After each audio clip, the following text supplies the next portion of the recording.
मोदी सरकार वक्फ अधिनियम 1954 में बड़े बदलाव करने जा रही है। पीएम मोदी की अध्यक्षता में वक्फ अधिनियम विधेयक बिल के 40 संशोधनों को मंजूरी मिली है। संसद के मौजूदा सत्र में ही इस बिल को पास कराने की तैयारी है। मोदी सरकार का दावा है कि इस बिल को पास हो जाने के बाद वक्फ बोर्ड की शक्तियां पहले की तुलना में और पारदर्शी हो जाएंगी।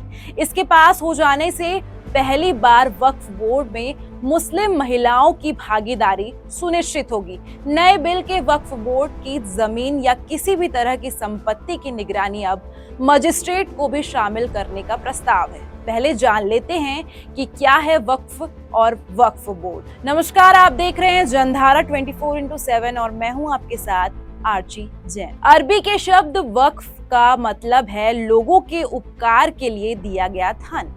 इसके तहत अचल और चल दोनों संपत्तियां होती है। अगर कोई मुस्लिम व्यक्ति जमीन, मकान, धन या कोई और चीज दान करता है तो उसे वक्फ कहा जाता है। इन्हीं संपत्तियों की देखरेख के लिए बनाई गई संस्था को वक्फ बोर्ड कहा जाता है। इस्लाम के जानकार बताते हैं कि वक्फ कोई दान में मिलने वाली संपत्ति यानी वक्फ का उद्देश्य गरीबों और जरूरतमंदों को मदद करना होता है। इससे गरीबों की पढ़ाई लिखाई की व्यवस्था की जाती है। मस्जिदों का निर्माण, मरम्मत और रखरखाव भी इस दान से किया जा सकता है।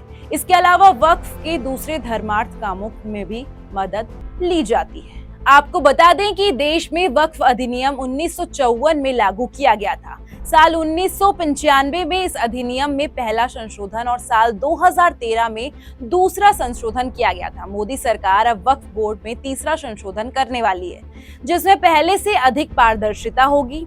वक्फ अधिनियम में बदलाव का मकसद है वक्फ को दान की गई संपत्ति को नियंत्रित करना और महिलाओं की भी भागीदारी सुनिश्चित करना। अब जानते हैं कि मोदी सरकार क्या संशोधन कर सकती है। पहला, अब केंद्र की एनडीए सरकार ने वक्फ बोर्ड की शक्तियां घटाने की तैयारी की है। सबसे पहले तो वक्फ संपत्तियों का सत्यापन अनिवार्य होगा, यानी अगर वक्फ बोर्ड किसी संपत्ति पर दावा करता है तो उसका अनिवार्य रूप से सत्यापन किया जाएगा, यानी केवल वक्फ बोर्ड के कह देने मात्र से कोई संपत्ति उसकी नहीं हो जाएगी। दूसरा, उन संपत्तियों का भी अनिवार्य सत्यापन संशोधन में प्रस्तावित किया गया है जिन पर वक्फ बोर्ड ने तो दावा किया ही है, किसी अन्य व्यक्ति पर भी उस संपत्ति पर अपना मालिकाना हक जताया है। यानी अगर कोई संपत्ति बोर्ड और किसी व्यक्ति के बीच विवादित है तो उसके एक पक्षीय बोर्ड का हक फैसला नहीं होगा। अब इसके लिए बोर्ड को भी सबूत देना होगा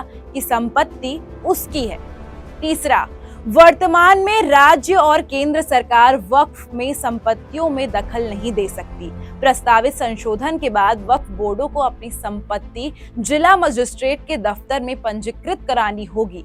इससे संपत्ति का मूल्यांकन हो सकेगा। इसके साथ ही राजस्व की जांच भी की जा सकेगी।